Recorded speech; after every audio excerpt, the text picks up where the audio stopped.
What's happening, folks? Back with another reaction, back with some more Simple Minds.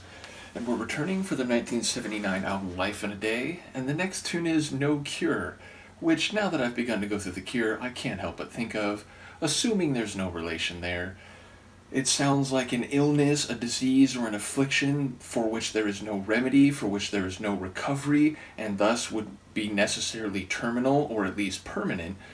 So, No Cure, it sounds negative, it sounds dangerous, it sounds sick and ill. I do wonder whether there might be a twist to it, or whether it might be there's no cure for my passion or my desire, or something that is not actually inherently negative or deleterious. So, let's see what I can pick up on a first listen and try not to run over Luca with my chair.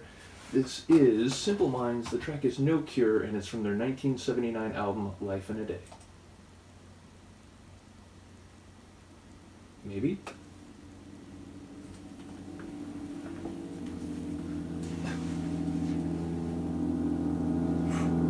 Sounds ominous.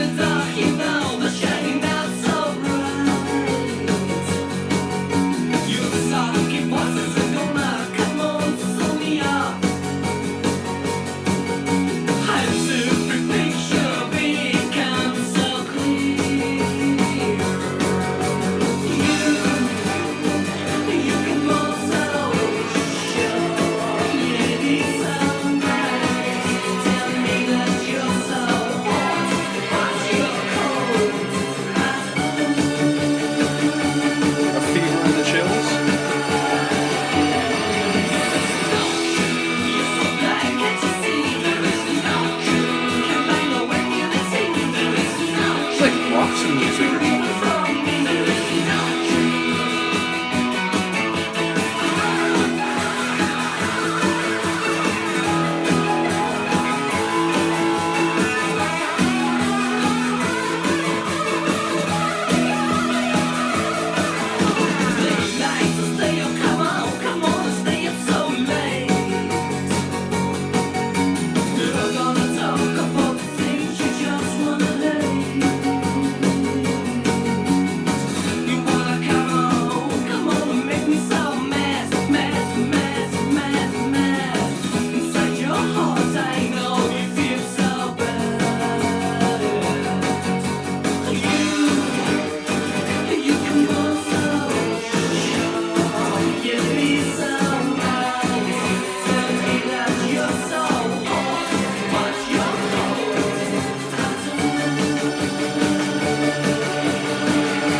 Bright, colorful, a bit insane.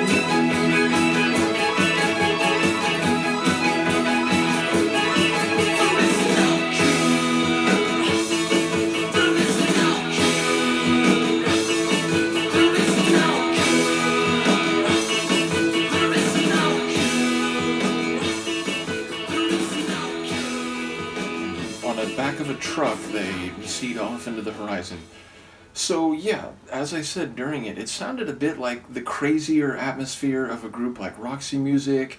I don't know if some of the songs I've heard from that group are all considered glam rock. I've heard that phrase associated with them, but it had that bright keyboard, glitzy sound, glitzy feel mixed with some guitar and rhythmic eccentricity. So yeah, definitely feels very different from what they would do only a couple years after this with the stuff in the early 80s, which I think I've already said, though this tune felt different than other tracks on this album already. There's been a couple that had a bit of a post-punk feel and a very raw rock type of sound. There's been one or two that had a bit more spacious atmosphere, but this one just had a bit of eccentricity and bright, wild creativity. So I heard the recurrent "there's no cure, there's no cure," and there were maybe one or two other lines that I got in part, but I didn't hear a lot of the lyrics clearly, so I'm not quite sure